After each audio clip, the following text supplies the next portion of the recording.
Bismillahirrahmanirrahim. Assalamualaikum warahmatullahi wabarakatuh. Kembali lagi dengan kami di channel Suluh Islam. Hari ini kita pembahasan apa, Ustaz? Bulan Muharram. Siap, bulan Muharram. Karena hari ini kita berada di bulan Muharram. Nah, nanti kita juga akan bahas apa keistimewaan bulan Muharram, kejadian-kejadian apa yang ada di bulan Muharram. Tapi sebelum itu, ngomong-ngomong nih Ustaz, ini kan udah bulan Muharram. Dulu tuh kayaknya buat perasaan di zaman Nabi atau zaman Umar itu penetapan hijrah itu di bulan Muharram, Ustaz. Untuk tahun hijriah itu dimulai dari bulan Muharram ya. Iya. Nah itu terus gimana, Ustaz? Penjelasan tentang ini kok bisa bulan hijriah itu, penetapan bulan hijriah itu gimana awalnya, Pak?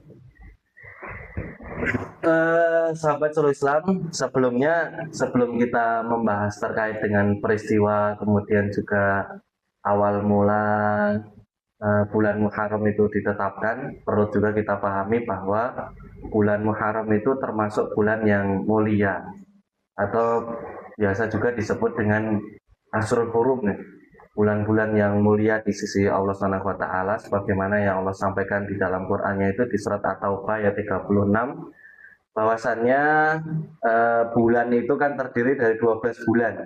12 bulan. 12 bulan. Siap. Nah, di antara bulan-bulan yang mulia di sisi Allah itu di antara Muharram, kemudian juga bulan Rajab, bulan Dzulhijjah, dan bulan Dzulqa'dah. Dan di bulan Muharram, bulan-bulan haram itu atau yang dimulakan Allah Subhanahu wa taala, salah satunya bulan Muharram ini bulan di mana kita dianjurkan untuk melakukan amalan-amalan kebaikan itu jauh lebih banyak daripada amalan keburukan. Berarti memperbanyak amalan kebaikan itu lebih banyak daripada di bulan-bulan lainnya, Ustaz. Apalagi terutama di bulan mulia, ya. Bulan Muharram itu ya. Nah, kira-kira amalannya apa aja, Ustaz ini? Baik, amalannya sebagaimana yang disabdakan oleh Rasulullah SAW itu diantaranya kita disunahkan untuk berpuasa di tanggal 9 dan tanggal 10. Tanggal 9 dengan tanggal Tasu'a ya. Tasu'a. Ya. Kemudian yang tanggal 10 itu Asyura. Nah, itu salah satu keistimewaannya kalau kemudian kita bisa melaksanakan sunnahnya Nabi Muhammad SAW itu kan dosa-dosa kita setahun yang lalu itu diampuni oleh Allah Subhanahu wa taala. Ini dosa-dosanya itu dosa kecil, dosa besar apa? Yes, pokoknya orang yang punya dosa berarti diampuni semuanya gitu. Gimana saat itu? Dosa-dosa kecil, terutama dosa-dosa kecil ya. Terutama berarti dosa-dosa kecil ya. Untuk dosa-dosa besar, itu berarti dia harus tobatan dulu. Oh ya, dia harus bertobat dulu. Betul. Berarti kalau kecil, insya Allah nanti diampuni oleh Allah Subhanahu wa taala. Kalau kecil numpuk gitu jadi besar itu gimana, Ustaz? Ya, Innallaha ghafurur rahim ya.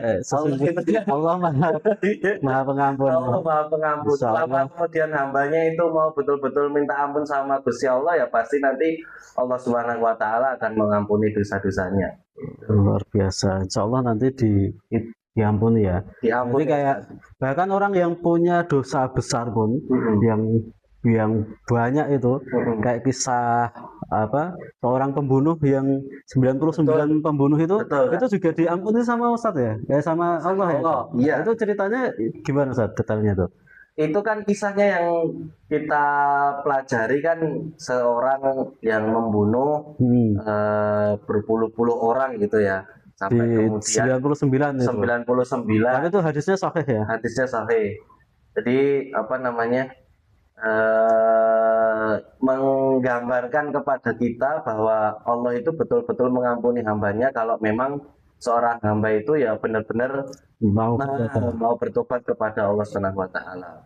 Terus dia itu mendatangi pendeta, ya, itu kan sebelum Islam ya. Sebelum Islam. Dia mendatangi pendeta, bilang kalau pengen bertobat. Tapi terus pendeta yang satu ini dia bilang, ya kamu tuh udah bunuh banyak, mosok ya diampuni sama Betul. Allah gitu. Akhirnya malah Dibunuh dibunuh tuh sekalian jadi genap segenap 100. Iya, Terus akhirnya dia datang lagi, dia nggak putus asa ya. Mm-mm. Dia nggak putus asa, dia ke pendeta yang lain, Mm-mm. terus dia mengutarakan maksudnya pengen bertobat, sudah Betul. membunuh 100, terus dikatakan kalau Allah itu Maha Pengampun. Ya. Terus kemudian dia diminta untuk hijrah ke satu tempat.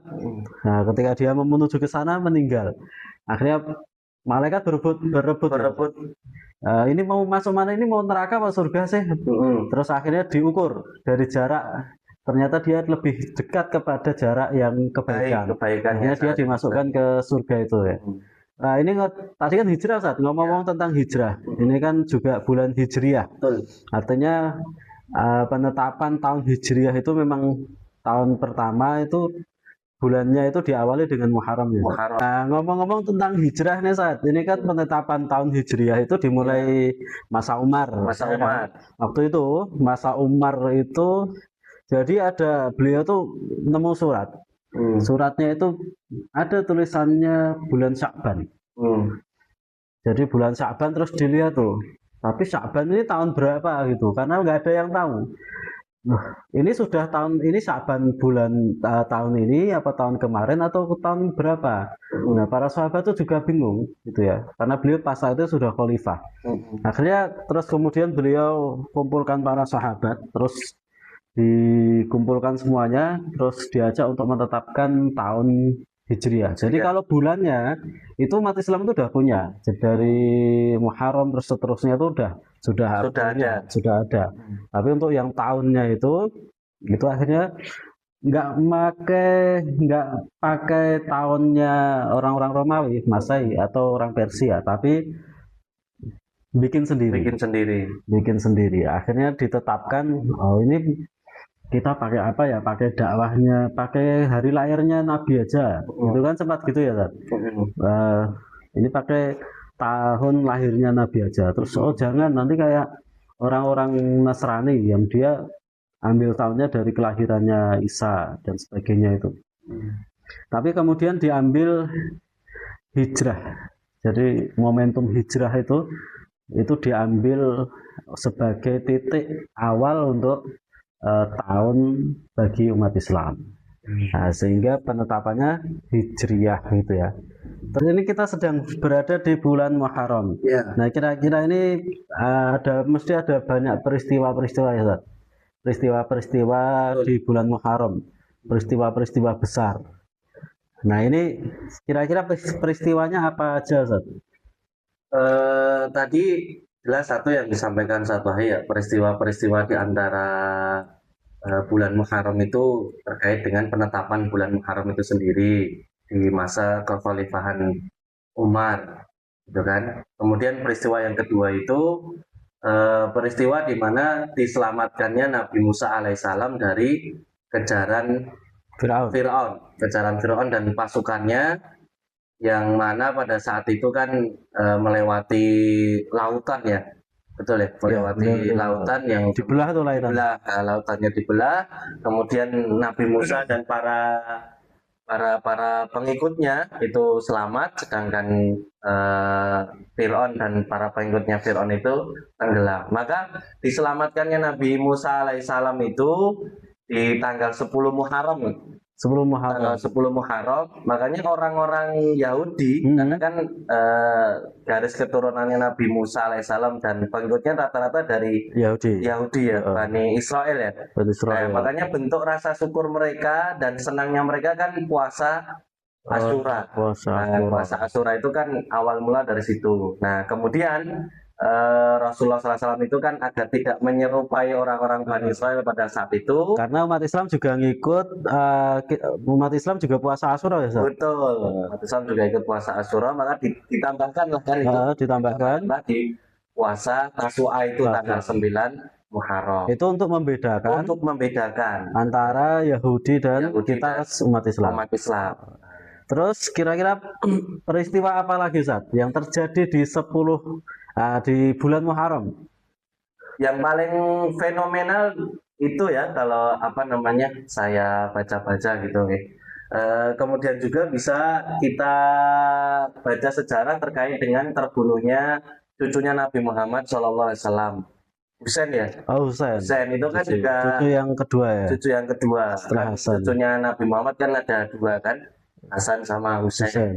Nah, kemudian Husain kan meninggal karena didolimi atau Ya, terbunuh terbunuh di sama Karbala. di Karbala. Nah, itu juga salah satu apa namanya peristiwa juga yang terjadi di bulan Muharram.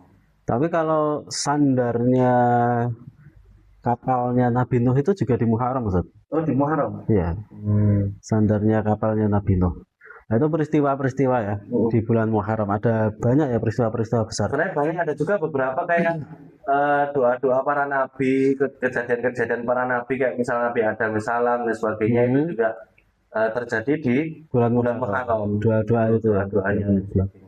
Sama ini Ustaz, ini kan sebenarnya bulan Muharram itu bulan yang mulia ya. Bulan yang mulia. Tapi ini jadi pertanyaan besar, kenapa kok kalau kita lihat di kawah-kawah itu Ustaz, banyak orang yang pernikahan, daftar nikahnya tuh Nah, kosong di bulan Muharram. Padahal kalau katanya kan ini bulan mulia. Ya. Terus kenapa di bulan-bulan yang lain tuh penuh ya? Jadi kalau kita lihat di bulan-bulan lain tuh, apalagi kalau di Syawal atau besar atau di apa pas Idul Adha itu bulan Dzulhijjah ya. Itu kan banyak banget yang nikah.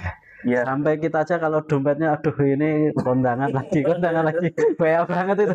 Betul.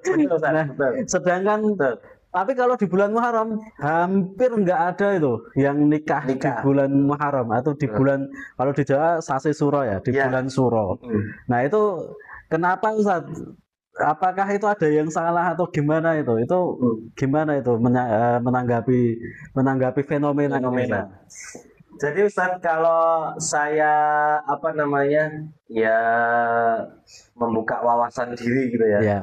Itu sebenarnya tidak adanya pernikahan di bulan Muharram atau Suro itu seringkali terjadinya malah di daerah kita sebenarnya. Oh gitu. Di Jawa terutama. Jawa Tengah, ya. Jawa Timur. Sepemahaman saya di Jawa Tengah dan wilayah Solo Raya. Gitu, Solo Raya. Sedangkan sepemahaman saya di beberapa daerah di luar Jawa itu juga dunia pernikahan terkait di bulan Muharram pun juga tidak ada surutnya. Oh, biasa aja. Kadang atau malah banyak gitu. Kadang malah banyak. Tapi justru di Jawa Tengah, terutama di Jawa Tengah itu malah nggak ada ya. Nah, soalnya ada kaitannya dengan hal-hal itu yang apa ini? Kaitannya apa ini, Ustaz? Apa ya? Jadi kalau kita menilai bahwa bulan Muharram kan bulan baik ya. Bulan baik ya. Dan juga tidak semua masyarakat menganggap bahwa bulan Muharram itu bulan sakral sehingga tidak adanya pernikahan di bulan itu. Karena juga banyak juga masyarakat yang melakukan pernikahan di bulan itu gitu kan. Nah, cuma hanya beberapa segelintirnya juga banyak itu kan, itu mensakralkan bulan Muharram atau biasa orang Jawa itu disebut dengan bulan Suro. Karena ada kaitannya dengan tradisional yang ini Ustaz, kita kan dekat Jogja nih. Iya, kita kan di pinggir Jogja nih, dekat Jogja. Itu karena ada Nyi Roro Kidul lagi nikah dengan Sultan. Nah, salah satunya itu kan itu. Terus sehingga untuk sebagai wujud untuk tidak boleh ganggu pernikahan itu, sehingga kita tidak boleh nikah di bulan Muharram, di bulan Suro ini. Itu katanya gitu, Ustaz. Katanya gitu. Sehingga tapi ini masif ya. Hampir semua kawah, kalau teman-teman di Jawa, terutama Jawa Tengah, bagian selatan itu masih banyak yang gitu. Kalau bulan Suro, bulan Muharram itu mesti nggak ada yang nikah. Betul. Katanya nanti jangan nikah, nanti cerai, celaka, terus nanti nggak punya anak, dan lain sebagainya lah. Gitu. Padahal kalau kita lihat di bulan lain itu kan juga sama ya. Yo, ada yang nikahnya nggak di bulan Muharram pun juga ada yang nggak punya anak, ada yang celaka, ada yang ada yang cerai juga. Ada. Oh, dan bahkan yang nikah di bulan Muharram pun juga banyak juga yang Bahagia ternyata hidupnya. bahagia, anaknya juga 3, 5. Ada.